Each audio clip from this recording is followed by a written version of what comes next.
Hi, we have an addendum to this episode before we get going. Later in this podcast, we have a conversation about what took place during the playing of the National Anthem at Toyota Stadium at the game on Wednesday night and the subsequent statement from FC Dallas on Thursday.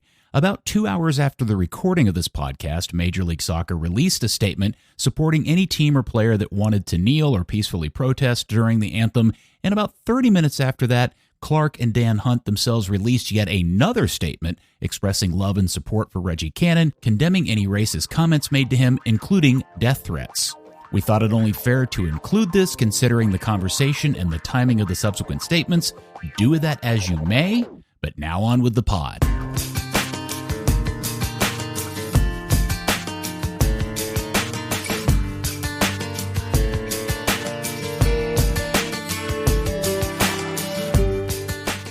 Well, hello there, FC Dallas Curious fan. Welcome to another edition of Third Degree, the podcast. Hi, my name is Peter, and with me, returning the trio together once again. First, all the way from Luton Town, they're staying up. It is Dan Crook. Hello, Daniel. Hi, Peter. Really excited for FC Dallas to start playing soccer again on Sunday. And our fearless leader, founder, and editor of ThirdDegree.net, your hero and mine, the one, the only, Buzz Carrick. Come in, Buzz. Hello, Peter. Calling in today from my house because we're in the middle of a pandemic and I can't go anywhere. Oh, I'm sorry. So I guess I'm going to assume we're going to start because the season has restarted for our little local club from Frisco. They did play last night. We're recording this on late Thursday afternoon. And they, as I said somewhere else, they offered up the most Texas of hospitality by giving Nashville their first ever MLS win in points, a 1-0 defeat. And I think I'm correct in saying that none of the three of us were actually at the game, correct? Yeah, that's true. I originally was going to go, and then I chose not to because of my father that lives with me is high risk. So I've decided to wait and sort of see how it goes. You can yell at me if you want, but I took family over the FC Dallas right out of the gate. I probably will go eventually, just taking it easy to start and see how it went. Yep. What was your excuse, Daniel? I had to run out of town for a family matter. Yeah, I get it. I'll be back on Sunday. Yeah, I wanted to go, but the way that the league has required the teams to manage media seemed pretty onerous, and I thought, why would I do that when I can stay home and watch it? So that's what I chose to do, and I'd love to go on Sunday, but I've got a game myself on Sunday, so I'm going to miss that one as well. So, c'est la vie, and based on what I watched last night, I'm kind of glad I didn't attend. Yeah, not a particularly scintillating game. It looked a lot like two teams that haven't played in several months. It looked a lot like two teams that were not super happy to be playing in the heat. Nashville, as predicted, rolled out a very defensive sort of mid to low block and made Dallas get around them. It ended up for like a 64-36 possession for Dallas. But as we've seen with that FC Dallas before, particularly without Paxton, which we'll come back to, they have a lot of trouble breaking down blocks. They have trouble pulling the team out. They have trouble finding gaps and exploiting.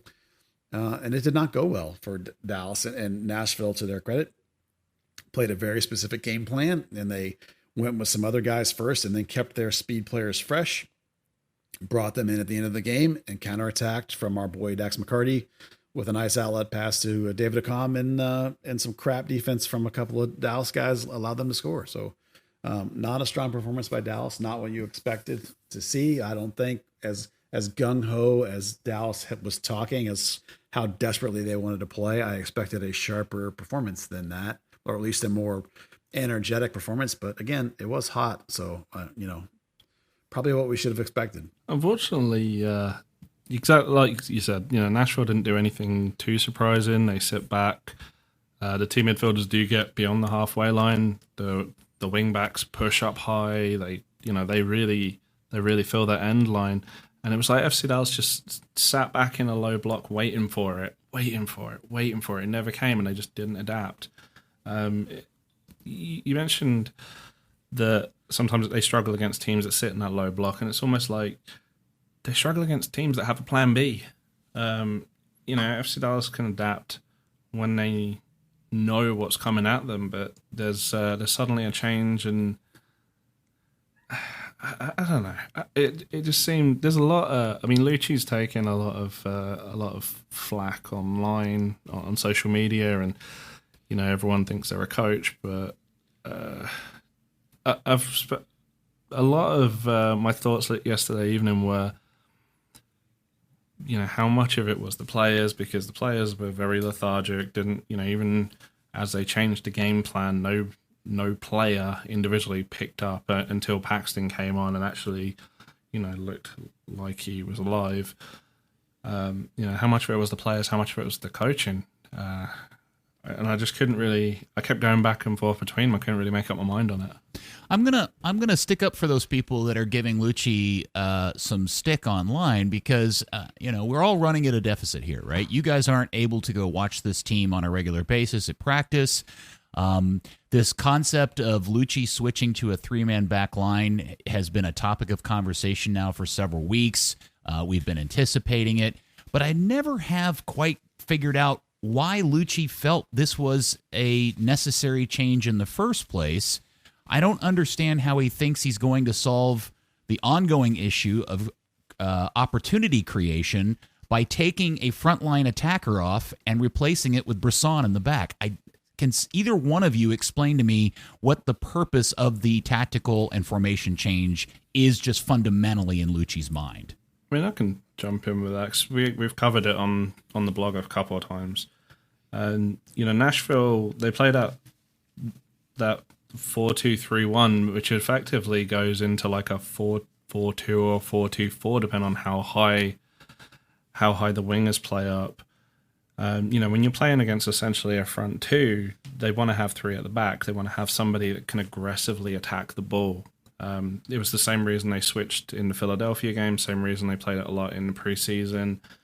And when I say everyone's playing coach, there were a lot of people saying, "Oh, I would have just played Paxton, who Buzz reported in a week had taken a knock. I would have just played Cobra, who Luchi said in his post-game conference he's had an injury for the last 2 weeks, and really it was just a case of he's not 100%. He wasn't good from the start." But and other people are saying, "Well, why are we trying this out now?" And it's like, well, if you watch the team carefully, the very first scrimmage against Oklahoma City back in early February, they played a back three. It's certainly been playing with, specifically for that defensive line. Yes, it makes a sacrifice going forward. You're taking off Fafa Pico for Brisson in that case. You're leaning more heavily on Reggie Cannon to go forward and Ryan Hollinshead. And then you're taking Michael Barrios out of his comfort zone, which is, a 40-yard run at space, and having him kind of sweep side to side as a second striker, which he can do. He did that in Colombia. He's done it a few times, under Oscar. So he famously scored a hat-trick doing it against Kansas City, but, it is a sacrifice. You're trying to almost win a game 1-0 or just ensure that the midfield can push up. They kind of going back to Philadelphia. You looked at that. I know they Bobby Warshaw called it a triple pivot because you are looking more at, you have your single six and the 2-8s can really get forward, knowing that there is that additional cover with the extra centre back, but. I don't know. It just looked like they didn't put it together. If you're going to get into a formation specifically to attack the ball aggressively, then attack the ball aggressively, move the ball forward aggressively. Don't just sit back. And that seemed to be where it fell apart there, and almost why it was pointless going to that formation for that game. All right, so Buzz, after the game, Luchi took a lot of blame, took the blame on himself for the tactical changes, and in his comments even noted that if they had just stayed in the 3-5-2, they probably would have ended up with a 0-0 draw, but he wanted to go for the win, which leads me to the question that I read that as he thinks the other formation is a better attacking formation. So why didn't he go to that earlier? One, and two, again, what was the point to this in the first place? Yeah, the 3-5-2 is a, as Dan pointed out, is a defensive adjustment. Hedges has enough pace, but Reto is starting to slow, and I don't think Brisson is quick enough either. So by having three guys in there, you compress the gaps between that line, which is where the FC Dallas is susceptible to that slashing run. And Nashville is going to bring some pace at you, some counterattack pace. So I think that's part of the idea. Now, one of the reasons why it's not functioning very well is that the wingbacks, as you guys know from a classic 3-5-2, the wingbacks have to run the line. The wingbacks become your width. Well, Cannon plays wide, but Ryan doesn't. Ryan plays outside in, maybe because he's right-footed. So that side didn't work with the width that it's supposed to. And as you say, you take Michael Barrios out of his wide position, and then Jesus is not a creative 10. So there's not these penetrating passes that you need in that formation either. And Acosta's Santos didn't overload this time like he did in the first couple of games. And Acosta's overload usually tends to be balls fired at the top. So it's not working really well. And they tried to make the tactical shift to the four man back line later, which is why, you still had Hollingshead trying to get up and Cannon trying to get up. So you ended up with basically two guys back there, Brisson and Hedges.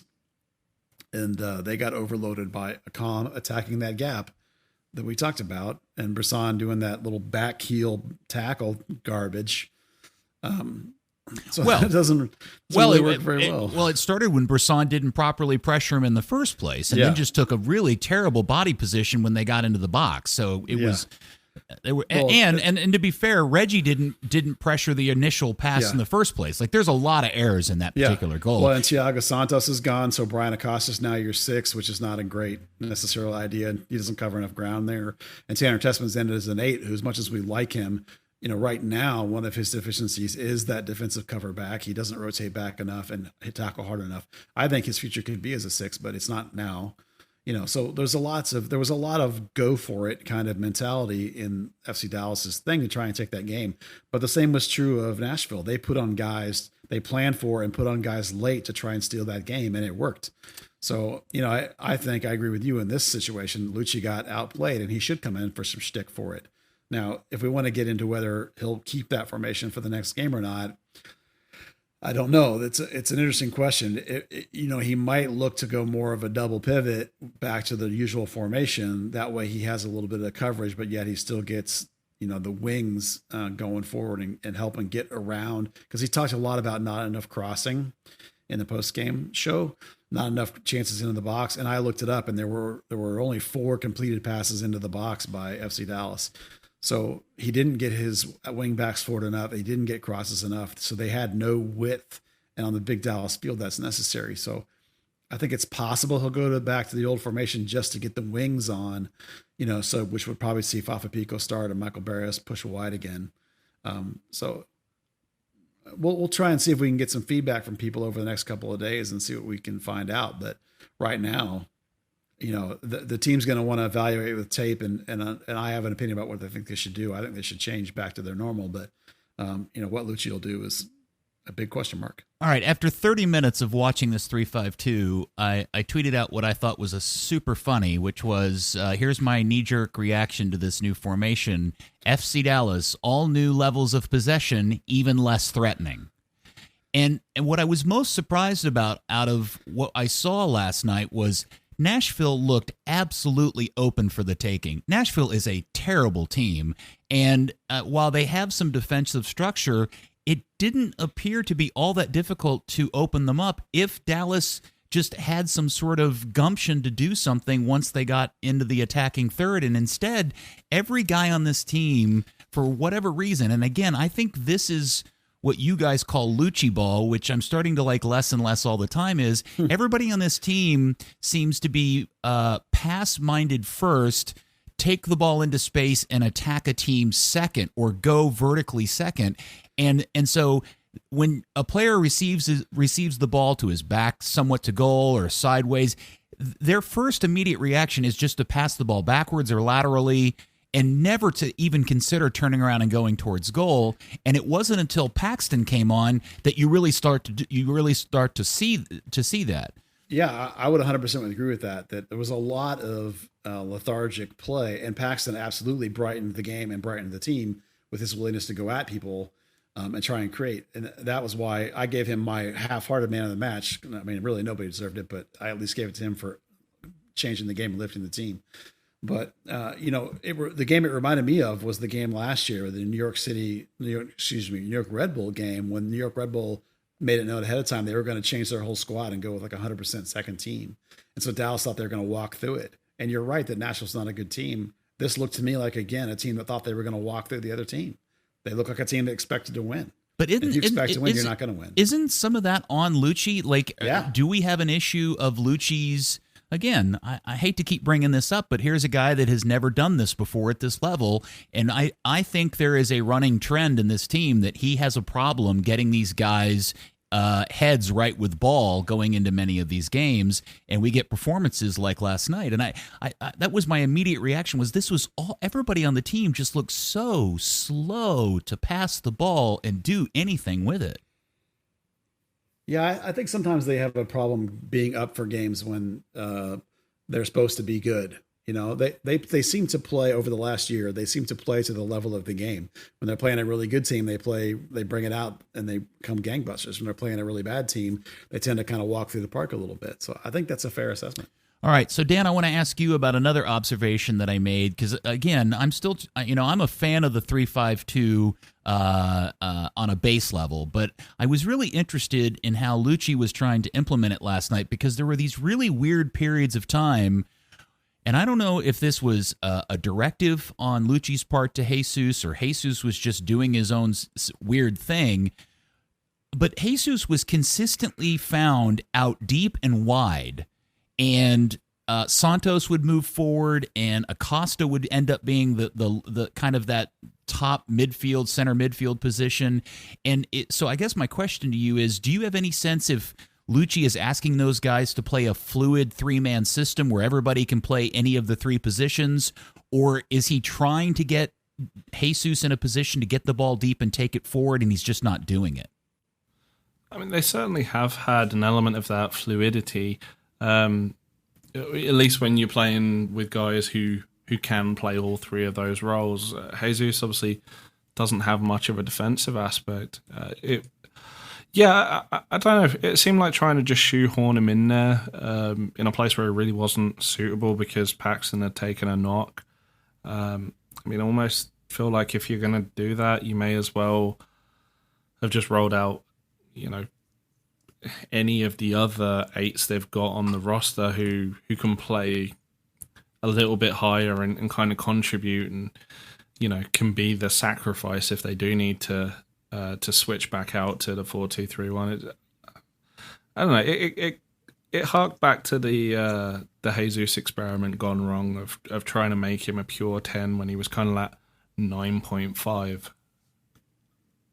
Yeah, at this point, I actually would be happy if Paxton's not available to try Thomas Roberts in that spot. At least he's more of a natural, free 8 or something. I got to tell you, that kid's not impressing me at the USL level, and until he does something at USL 1, I don't think he's earning any time at Major League Soccer level. No, I think that's probably true too. He has to dominate that level, but let's not get sidetracked.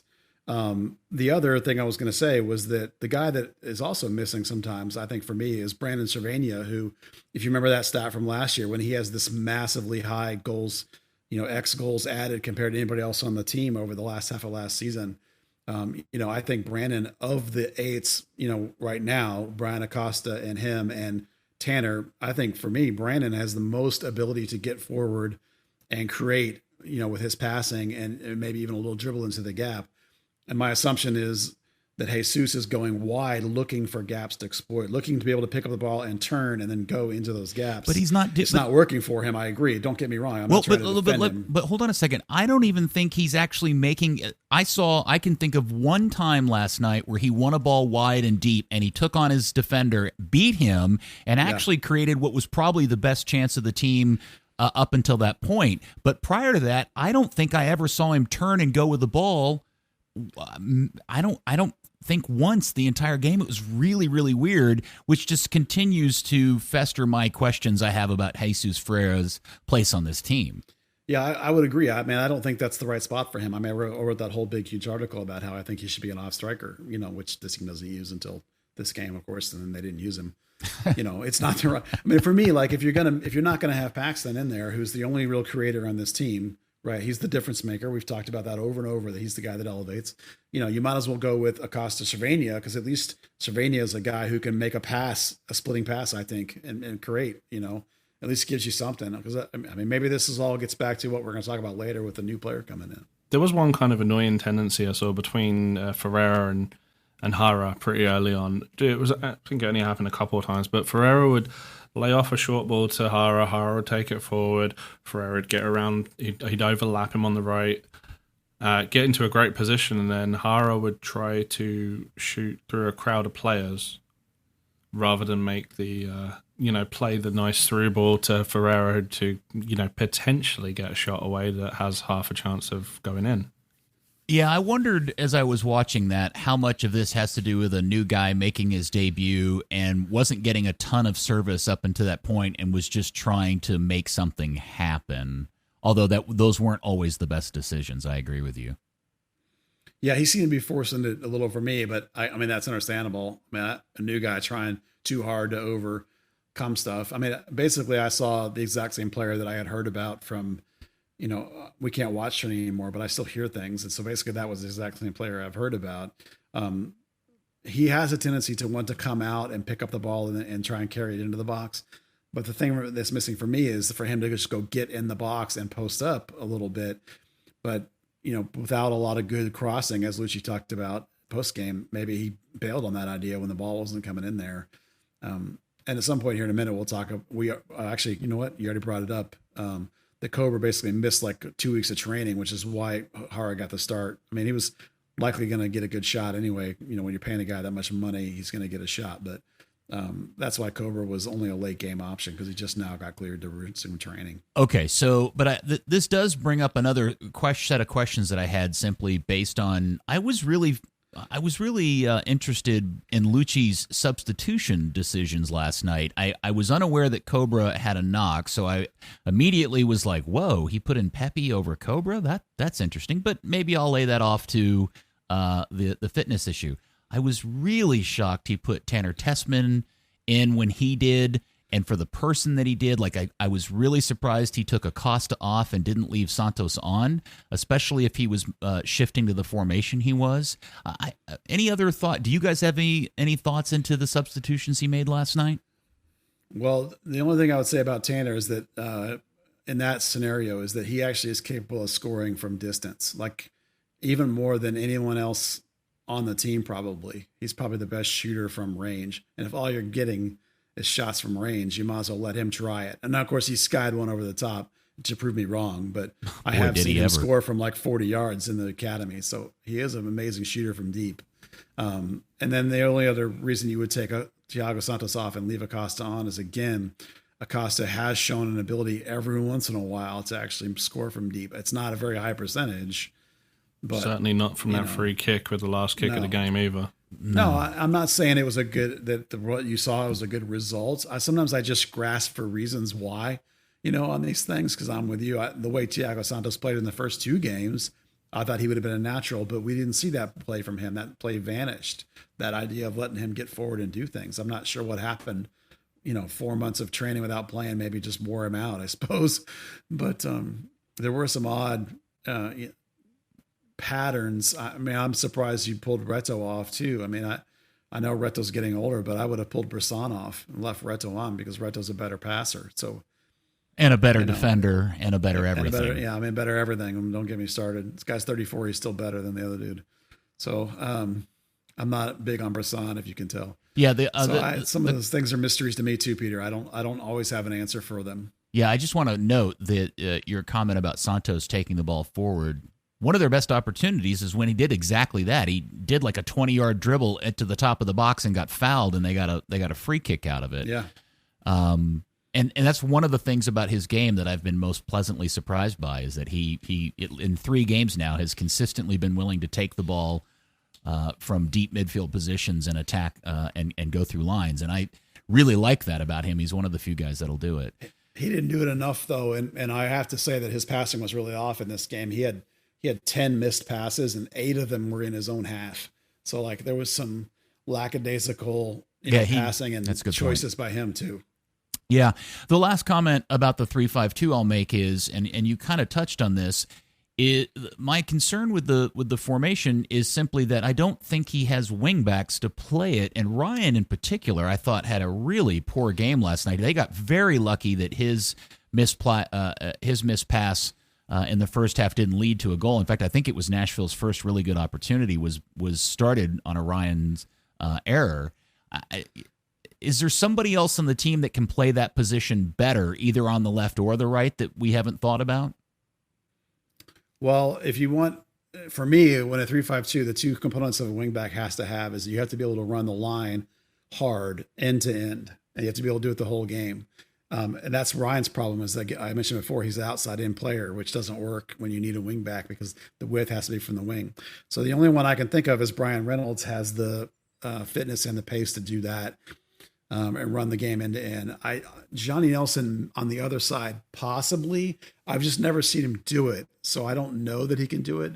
Whereas I have seen Reynolds do it. So they don't have great wing backs for that scenario, other than possibly Reynolds. But Luchi's already passed multiple times on giving Reynolds a shot, so I don't think that's going to be the likely option in the next game. Yeah. So just to summarize, are we in agreement that the decision to move to a 3-man back line is interesting in a base concept as a new formation for teams that come at them aggressively?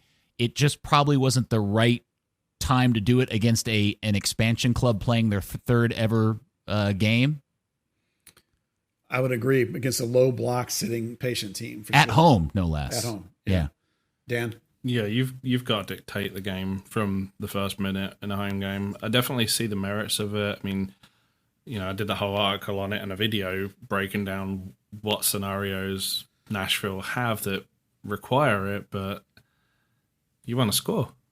That's, Yes. All right. The other very upsetting Major Tummy Grumble situation was the late news that Paxton would not be starting because he had, quote, picked up a knock.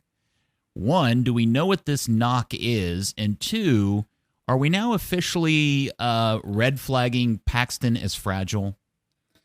Yeah, I did not get specific information on what the deal was, but on the broadcast, Steve Davis mentioned that, I can't remember what his exact words were, something about a flare-up or a little thing with the same area, the same hip groin area. And I know that he mentioned, I think it was to you, Dan, that he occasionally has a little soreness after training or whatever when he kicks the ball. I think it was on one of the Zoom calls. My guess is that between that little flare up and overload work, and they're worried about Paxton long term, that they just were being precautious, which is why he's able to go, I don't know, what was it, 30 minutes?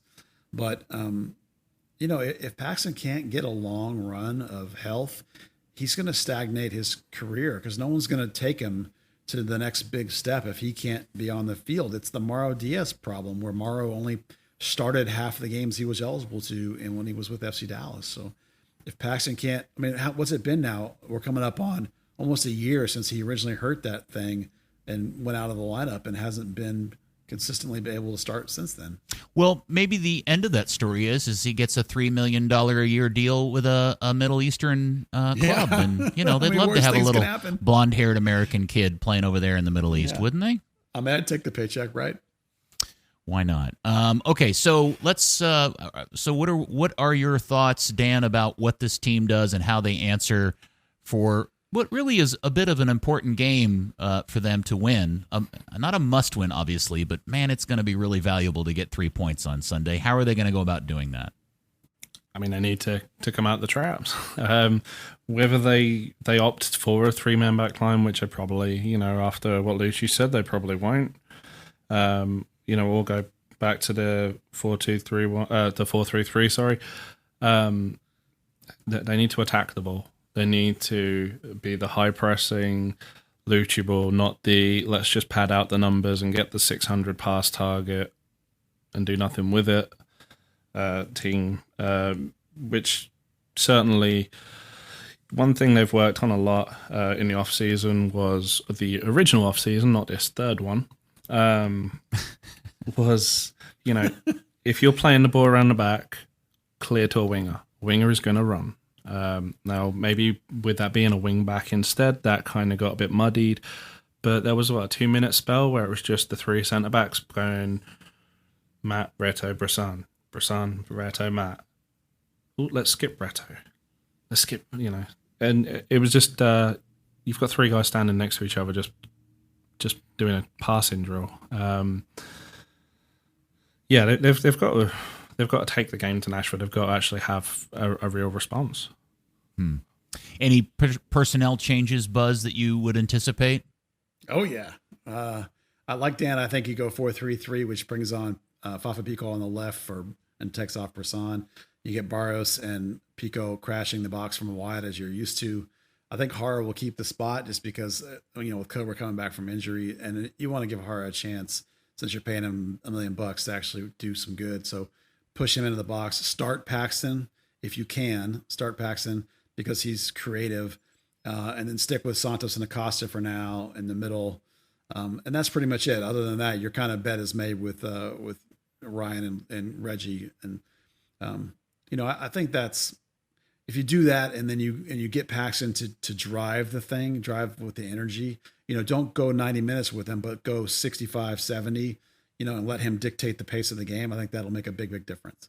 I was actually just thinking, just sort of occurred to me, after all the stick we gave our beloved Garden Snake, just really being honest about how he was getting on originally, that was the end of a 7-game streak where he scored a goal in each game, 8 goals and 3 assists in that 7-game home stretch. And he was unlucky not to have scored last night because it took a significant block from none other than Walker Zimmerman to keep him off the scoreboard and tying the game late. So yeah, Zimmerman was under everything. He was exactly what you'd expect, a player who had a pretty bad breakup with the team, coming back and wanting to prove a point. And he's got a new contract to show for it, too. I think didn't he just sign a new deal? He did, 3 years. Yeah. Just think if Oscar was still the coach here, he'd have probably scored a hat-trick. Yeah, as somebody who was very high on kicking Cobra when he was down, I have to admit the dude came on and showed some energy. In fact, the 3 guys that came on and actually seemed to change the game a little bit, and also along with the formation, Paxton with his willingness to carry the ball forward, just Cobra and his overall energy, and Fafa Pico came on, and he was yelling and screaming and freaking out when people weren't giving him the ball when he was wide open, and I really appreciated seeing him act like that, because it just gave a level of care and consequence to the game that I hadn't really seen from anybody else to that point, which was a bit disturbing and frustrating nonetheless. So hopefully we'll get to see those guys again. All right, so this leads us all up to another topic that I have a weird feeling this whole 3-5-2 thing is related to, which was the stunning out-of-the-blue news that started to leak when? When was it? When did we start hearing about this? Monday? Oh, it's just barely over a week ago, yeah. Yeah, so this bizarre story that FC Dallas, still, by the way, everybody else, including the player, his former club, in fact, the commentators, Mark and Steve, were even talking about it last night, but the club themselves have not commented on that star Colombian midfielder, at least from the Colombian First Division, Andres Ricarte, is that how it's pronounced? Do we know yet? Yeah, that's pretty close. I tried to do it as best as I could, and that's pretty much the same thing I get. There's an accent in there that I can't quite handle. All right. So this appears to be a legit baller from the center midfield, and I think, like everybody else, we all looked at ourselves and reached inside and went, wait a second, they've got 11 center midfielders. What? This can't be true. But no, it is, and he should be here, and I'm sure the club will announce it here in a matter of days, if not hours. Yeah, what I thought was fascinating this week is there was an interview with him where he talked about how aggressive FC Dallas was once they were interested and how emphatic they were to get him. And he's already looking for flights to come here. It's it's nothing from the team yet. the initial reports were attacking mid creative players. So like I watched the tape that was available, and I see a deep lying player, a guy that comes from way behind, like a free 8 or even a linking 8, where he's making this run into the box 20 yards behind the forwards and making these shots and these passes from deep.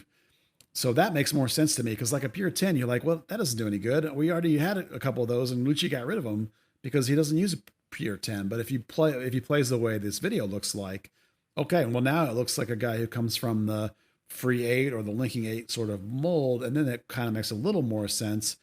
And the other thing that occurred to me while I was sort of doing a little thing for the patrons about it was that over the rest of this year and next year, there's going to be a heavy national team load with all these players that FC Dallas has that are in the senior national team, the Olympic team, the U20 team, if you include Tessman and Thomas Roberts, Costa's in his national team. The only one that's not is Thiago Santos. So you could real quickly end up with 6 or 7 guys gone out of your midfield all at one time. So, you can understand it from a depth decision alone. Plus, we've decided that Jesus Ferreira is a terrible 8 or 10 or whatever. We want to get him out of there. So, for some reason, there's a couple of guys like Edwin Cirillo and Brandon Cervania and Thomas Roberts who seem to be falling out in terms of their chances to get playing time. So the bench is shortening, and obviously they've decided they're going to go get this guy. And that's the way I can make it make sense in my head, is that he's not a pure 10. He's a deeper playing, not a holding mid, but a deeper linking type mid, even though he wears a 10 jersey. Dan, what was your initial reaction, and what's your reaction to this now that you've had some days to kind of understand it better? Initial reaction was, yeah, right, okay, good one. But yeah, it kind of it's making more sense, right? We've all three of us have said it sort of between ourselves as it's gone on. It's becoming a need, and I guess if you want to do a knee-jerk offer yesterday, you could have definitely filled a spot or two, and particularly when you take into account that revised international calendar with thanks to COVID and all the players going. I was just thinking, it's a shame Buzz did that whole breakdown of who would be missing on which days for how long and which FC Dallas games would be affected. You'll just have to do it again next year. All that work was wasted. Yeah, it was. Yeah. I like everybody else, I was immediately confused by it, because my understanding of what this club is all about is growing its own and giving those guys an opportunity.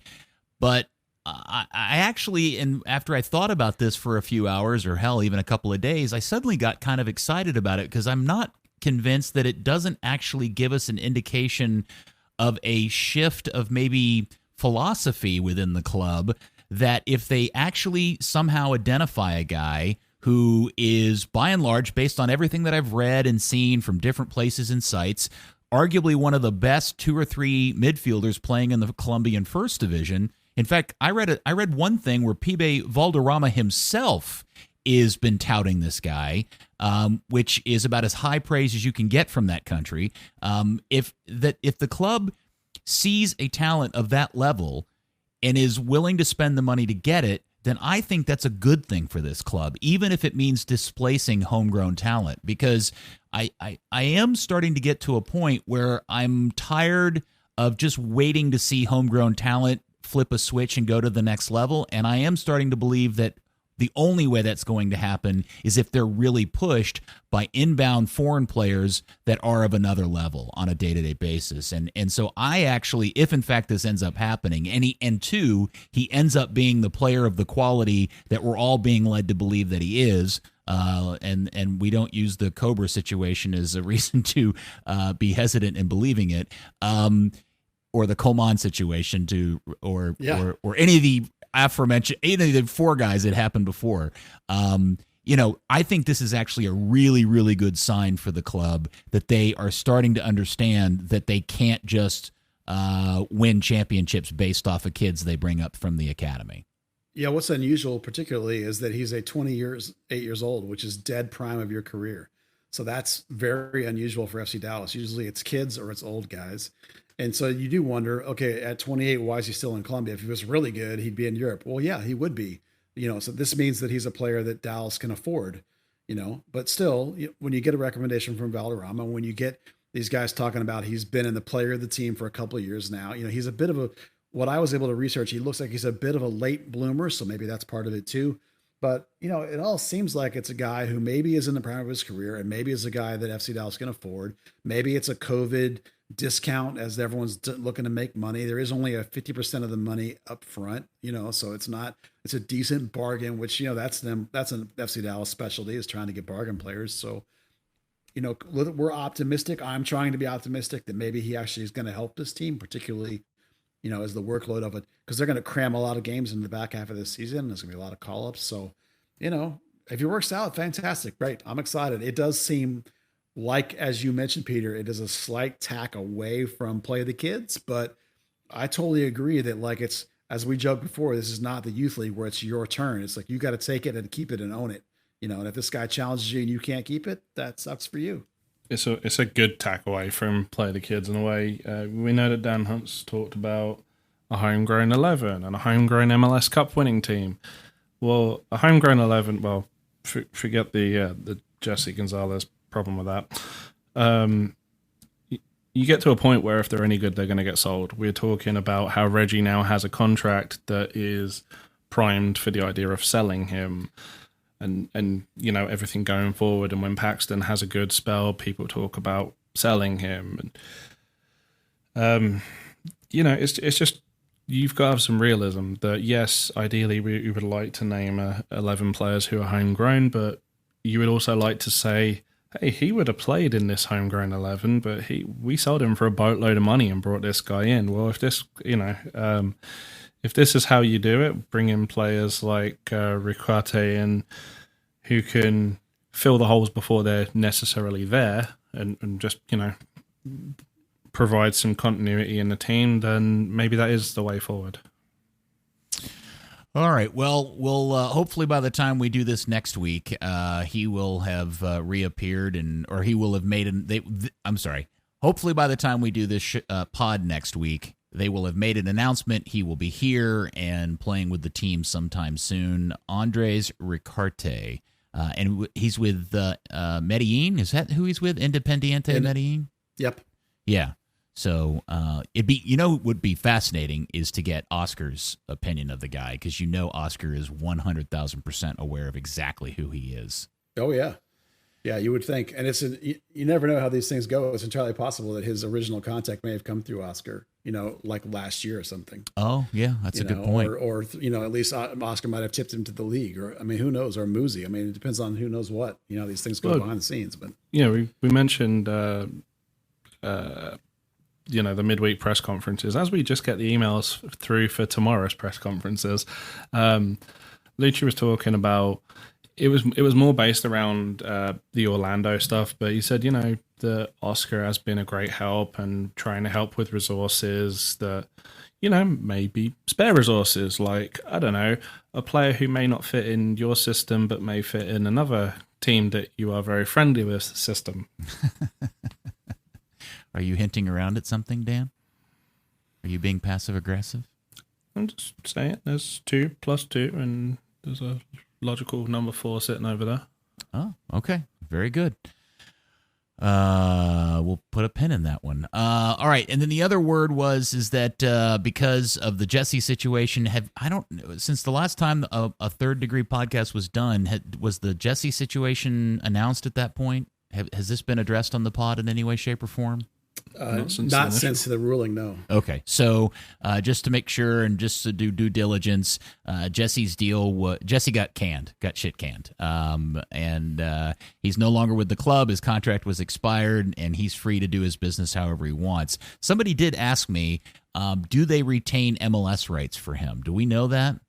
Yes. So they do. So if for some reason another MLS club was to pick him up, which is never going to happen, at least not in the foreseeable future, Dallas would get something for his rights, correct? Yeah, their release specifically said that he's a free agent outside of MLS.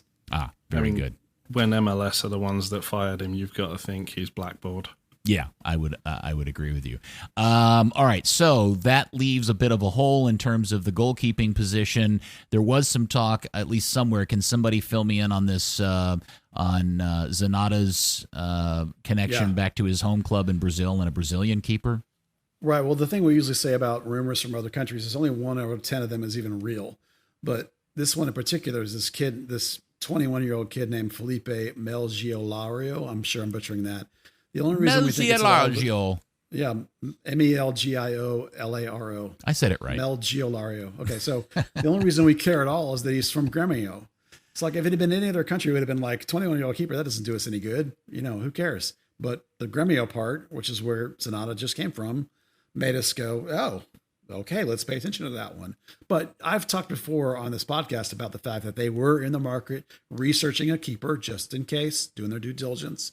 And we've been predicting Reggie would get canned, and we've been predicting that they would bring a keeper in this next window. So all those things are happening, and this link happens to make some sense. I mean, 21 years old doesn't necessarily make any sense, but keeper from Gremio makes sense.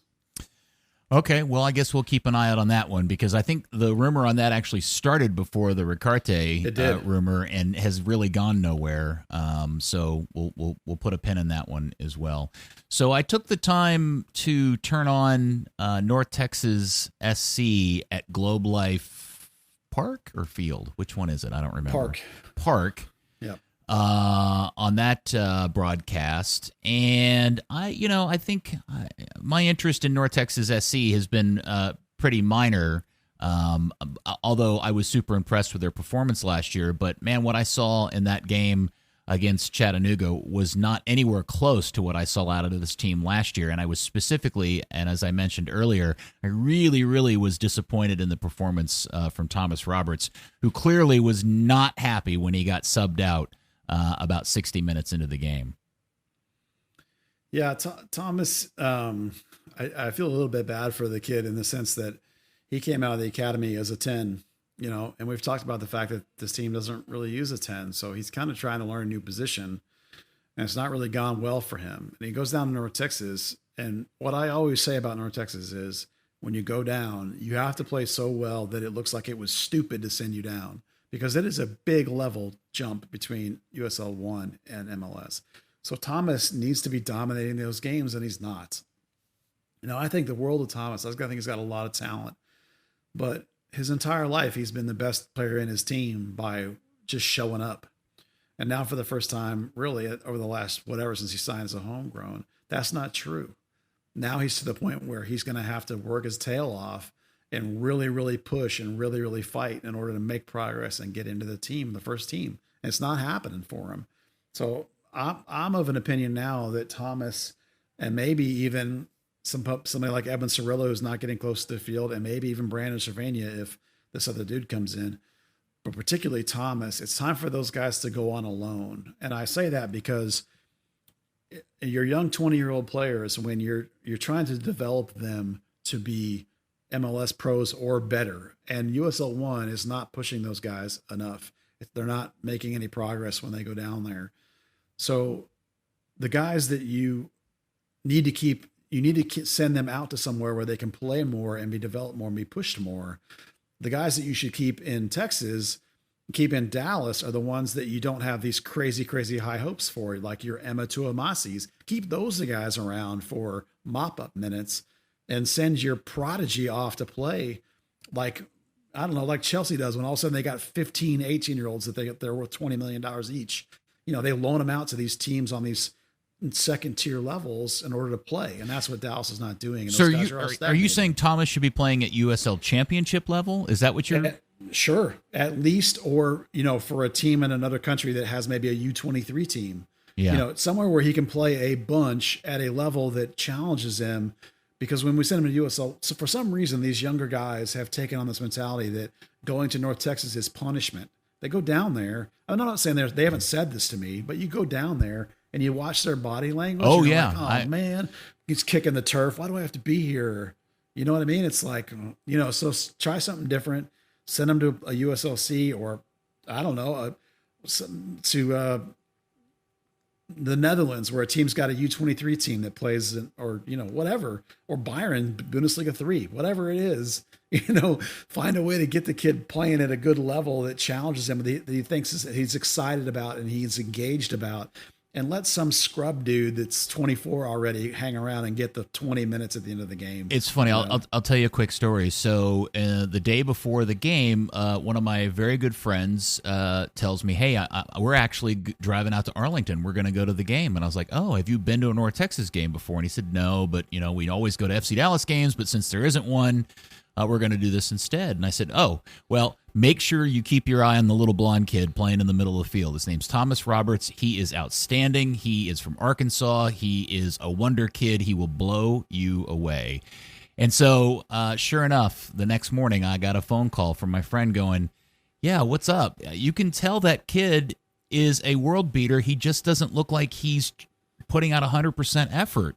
And he just seems to flip it on and off during the game. And this was my friend who I had specifically told him to watch this guy. And he knows my friend knows the game very well. And he could tell that Thomas is a quality player. He just doesn't have his heart in it until those very few moments when he wanted to. And he was clearly the best player on the field. Unfortunately, I think we can all agree, probably only happened for a total of about 5 minutes over the course of the 60 he was on there that day. Your friend just described Pablo Aranguiz. He did. You know what? You're absolutely right. And if you were to take any of the Pablo Aranguiz performances for FC Dallas and Thomas's performance against Chattanooga and put them overlay on top of each other, they'd look an awful lot alike. Would they not, Buzz?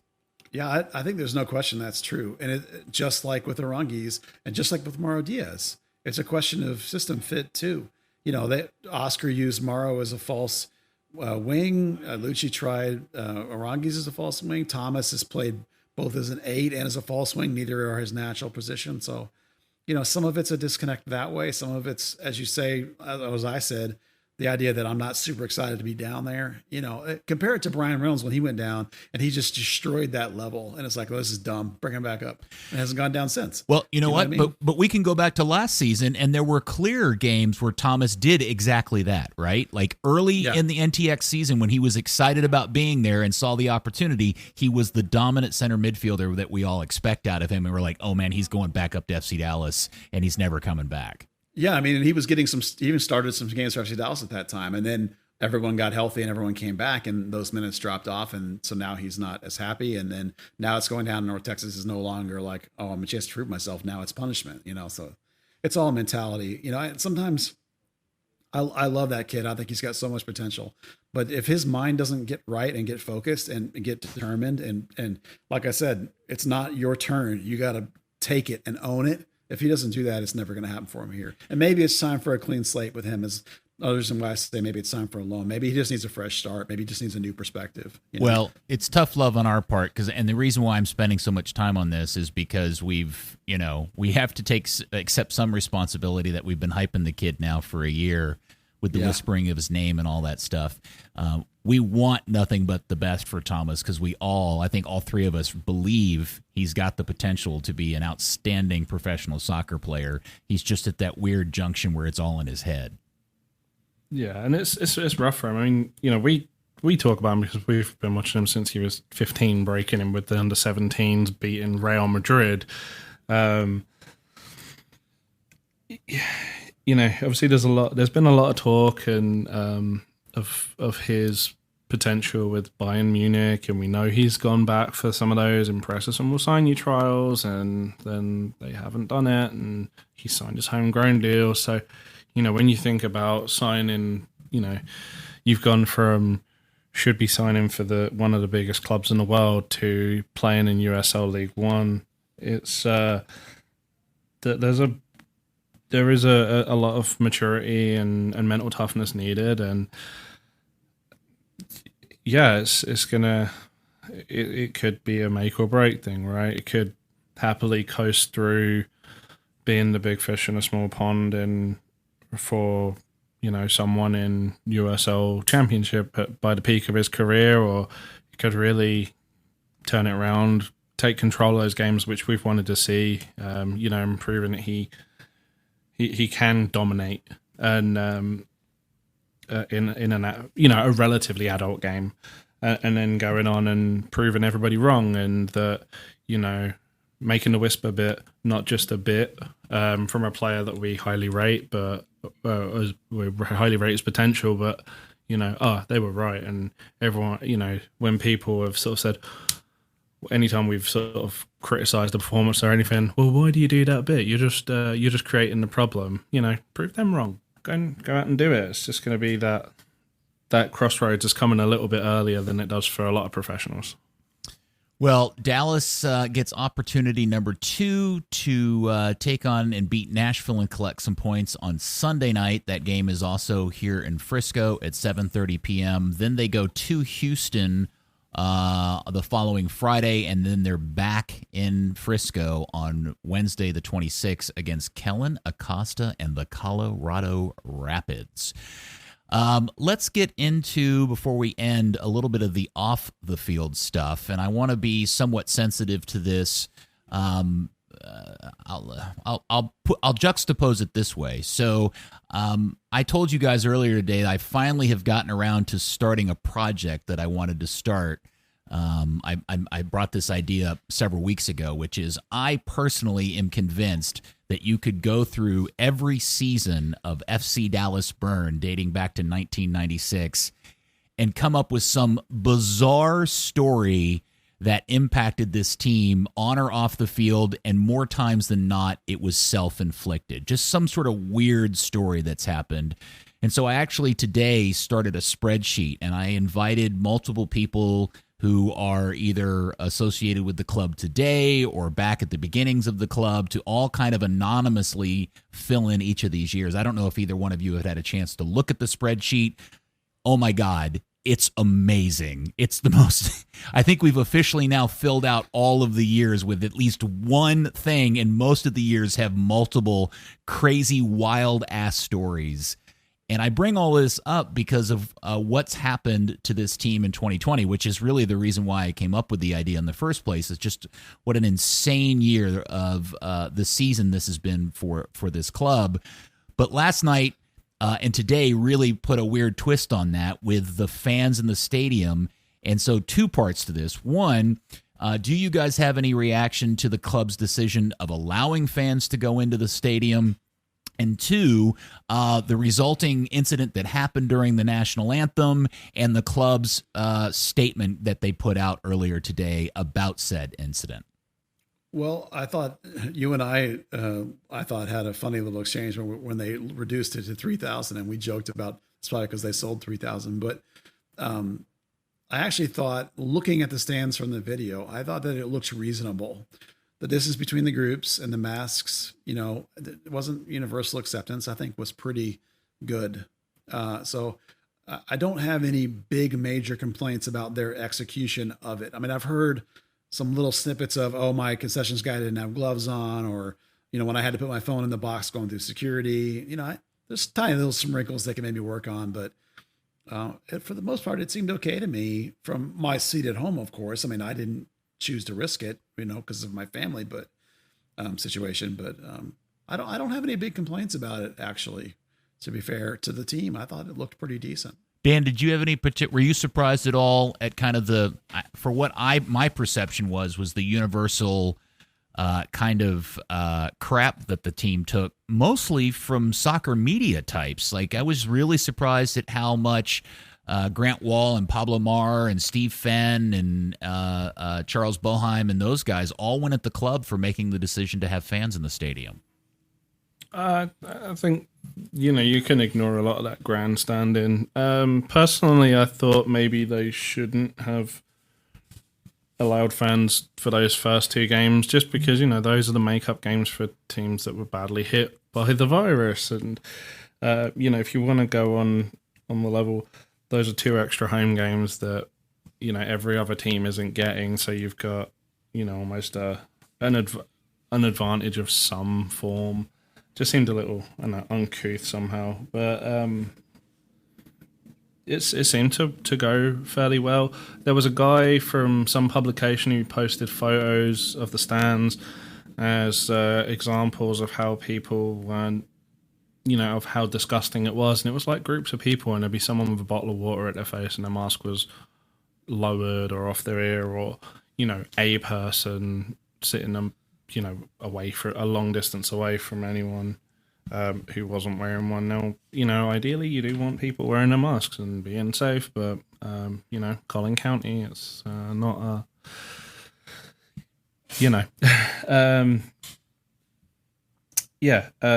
as Buzz said, a lot of small complaints of, maybe security not wearing a mask, or the boxes that weren't being sanitized. And, people were also saying, but hey, the security people were like, well, we wish we had Lysol spray or wipes or something, but they just didn't give us that. Those are the little teething problems that are going to come with every club.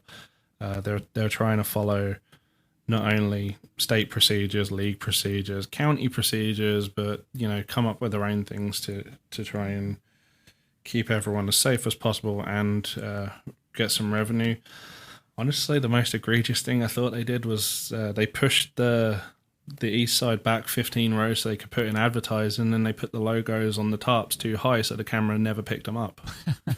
Now FC Dallas. Yeah, and then I feel like it would be disingenuous not to at least comment on the incident. And I know, Buzz, you by and large run Third Degree as a non-political, kind of TMZ, philosophy, and I fully support that. But I will admit I was a bit surprised that there were, let me say this: I think it's been overblown. Because by all reports, the number of people who booed at the players during the national anthem when they were kneeling was an extremely small number, and I've been told it was maybe as few as 1, 2, or 3 people. And let me say this, and I think really where the line was crossed in many ways was one of those 3 people threw a water bottle or somebody said beer initially, but I think it turned out to be a water bottle onto the field as their protest and their unhappiness with the fact the fans were. So I was somewhat surprised by that, but I am also a little put off by the fact that there is now a perception that there was a significant percentage of fans in the stands booing the players, and I think the way Reggie reacted to it kind of led to that, and then how the media picked up what Reggie said fed into that fire. And then it was all topped off by the really oddly clumsy, vague, non-committal, non-supportive, not condemning statement from the club earlier this afternoon. Yeah, there's a couple of things in there I want to hit on. And the first is that you are correct. I have tried diligently to keep Third Degree non-political. There's a specific reason why I have a Twitter account and a Facebook page and an Instagram account for Third Degree that is separate from my personal things, because people follow us and follow me for soccer, not for politics. Now I think that stick to sports thing is garbage. If I want to do my personal stuff, I'm gonna, but that's why I have a personal place for that. If you want to know that shit about me, you can come listen, follow me on those places. Third Degree, I have specifically turned down articles that have a political twist to them regarding MLS and soccer on multiple occasions before this. So all I will say, I'm going to leave my politics out of it as much as I can. What I will say is that the quote free country aspect, if you want to protest things, if you want to boo things, that's your call. I, like you, I don't like, and where I'm upset and drawing the line is the throwing of the bottle. I don't care if it's a plastic bottle. I don't care if it's a glass bottle. George John will tell you, don't throw bottles on the field. Don't throw bottles at people in general, right? Let's not throw bottles. Oh, wait, that's another thing to add to the spreadsheet. The George I put John. it in there. Oh, did you? Okay. Yeah, I put it in. Yeah. The spreadsheet's awesome. He ripped his face open. The spreadsheet's awesome, isn't it? Yeah. No, the spreadsheet's awesome. I put a bunch of stuff in it too. I think it's fantastic. Dan, have you read this? Have you seen the spreadsheet, Dan? I've literally just opened it for the first time. I was driving back into town today, so I'm definitely looking forward to adding a few things to that. It's pretty glorious, isn't it? Yeah. I was surprised. I mean, I don't think all of them are necessarily crazy, but there is something for every single year, which is very impressive. Yeah, pretty good. Sorry, Buzz, I didn't mean to derail you. I just wanted to get that Well, reaction. the other two things I had to say was that I agree with you that I think it's being blown a little bit out of proportion. Some of that is the media, and I obviously Reggie's statements were newsworthy items, so we would have shared them, when incomplete, when that's what we do. Now, I also like guts in a player, so Reggie's got guts, great. Now, if tomorrow another player stands up with the opposite attack and has guts too, I will applaud that too, because I like guts in players. So it doesn't matter what he said. I like the fact that he stood up for himself. I like the fact if somebody stands up the other way for themselves too. So, and the last thing is, I agree with you about the milquetoast statement from FC Dallas. It reminded me of the time that when they had the Pride jersey warm-up jerseys and that game got canceled or something and they didn't reschedule it. They just kind of let it slide under the table. And it feels like they're trying to let this one slide under the table. Well, that ain't happening, because if you are on any social media today that has anything to do with FC Dallas, it's a complete dumpster fire. But the only other bright light that I'm hoping will come of this is that there's no such thing as bad publicity. And FC Dallas is being talked about on big time news media sites and big time broadcast media sites, and it is garnering publicity. So let's hope that a good will come from it in the end for this club that we all love. Maybe they can get something out of it, which right now is not a good situation for anybody, I don't think. If you talk about the big time publicity, we're going to start creating some conspiracy theories here.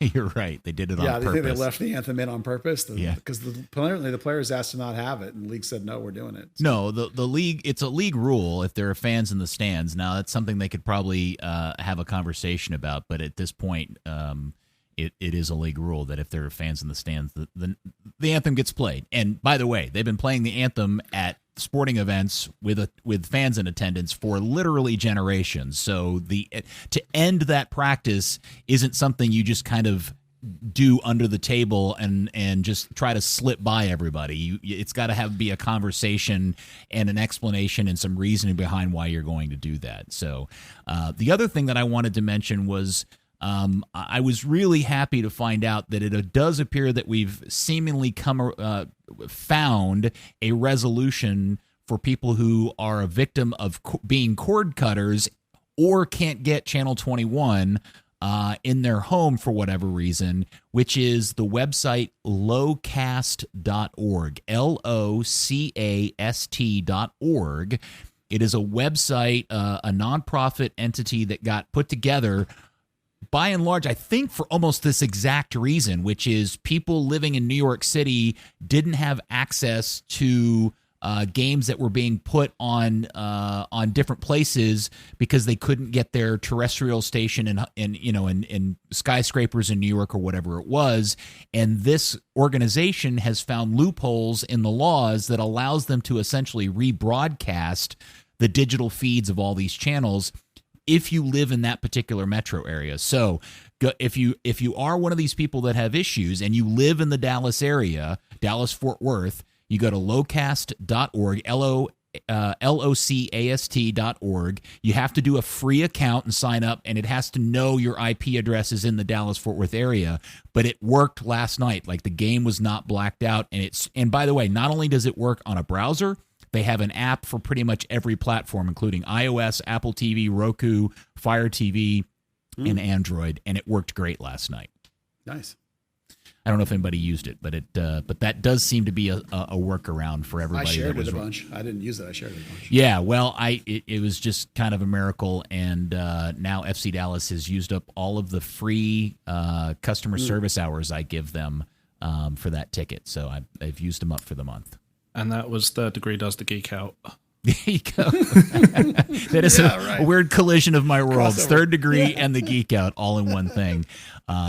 You know what? I was really pleased. It worked really well. So I'll be darned. Somebody, and they're doing it in particular cities. Like, the whole thing is set up for only a limited number of cities across the United States. And it just, by pure luck, Dallas is one of them. And by the way, they even have all of the HD sub channels in there. And the HD sub channel, I think 55.6, which is actually broadcasting BN Sport games. Did you know that? No.